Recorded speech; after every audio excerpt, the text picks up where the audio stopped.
A few videos ago my face was red and now it's like brown. Why isn't my face normal colored? I saw a movie last night called The Blue Max. It's about a German pilot in World War I named Stockel, and he's kind of a jerk and he just works his way up through the ranks and then stuff happens. It's a good movie, you should watch it. Sorry, I have this really irritating bug bite. I can't stop scratching it.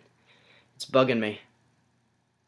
Anyways, let's get to the topic. Why Taken 2 is going to be bad, probably, in my humble opinion. Now, to do this, we must first examine why Taken 1 was good in the first place. Taken's not a good movie just because it's an action movie. It's also because it's kind of scary. It's not the action that keeps you involved in the story in Taken. It's that everything that happens in it feels real, like it could actually happen. Pretty much because it can. The thought that you could be randomly abducted from your normal life without warning and sold into a world of prostitution and drug addiction is a scary one, and Taken really gets across that feeling of fear and the hopelessness of the situation. What helps play into that feeling of realism in Taken is the fact that it's kind of low-key for an action movie. You know, it's not Transformers, it's not Terminator 2, it's not explosion every 5 seconds. For the most part, it's very quiet and small, and the action feels really real, and that makes it much more intense. You think, oh my god, Liam Neeson can get hurt. He's an actual real person. He's in a dangerous situation. I'm scared for him. And in this movie, Liam Neeson goes up against, like, armies of bad guys. But most of the action scenes take place in small, crowded areas or long, dark hallways and stuff. So it feels more realistic that one man with a unique set of skills could take out all these bad guys by himself. And that brings us to Taken 2. 2 trailers have been released so far, and I don't think it's gonna be good for various reasons. Firstly, because this is just a completely unnecessary thing to happen. Does something like Taken even warrant a sequel at all? It had a happy ending, everything wrapped up nicely, there's no need to have a second one. And you know what, based on the 2 trailers that have been released for Taken 2, it doesn't even look like they're trying. What Hollywood does with sequels like 80% of the time is they take what people liked about the first movie and then just supercharge it for the sequel. Like the action was really cool and gritty, so let's do more of that, only this time it'll be bigger and more out in the open with more explosions and stuff. Like, do they even understand why Taken was good and unique in the first place? Like I said, it's not a cool movie because Liam Neeson's awesome, it's because it feels real, like a real person could do that if they had the right training. And that feeling of realism is kind of destroyed when you see Liam Neeson on top of a moving train shooting bad guys in broad daylight surrounded by explosions. From these trailers, it looks like this movie is going to be exactly the same as the first one, except worse. They take quotes directly from the first movie and they just make it stupid. Kim, your mother is about to be taken. That's just dumb. If you have to make a sequel to Taken, can't you at least think of something new?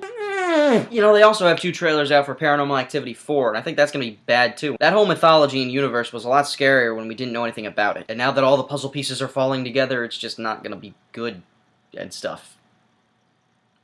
Dan, have you seen Taken or Paranormal Activity? Yeah, Thoughts? pretty good. Claire? How are you doing, dude? Danielle? Ben? Great. Good. No. Now you're in the video.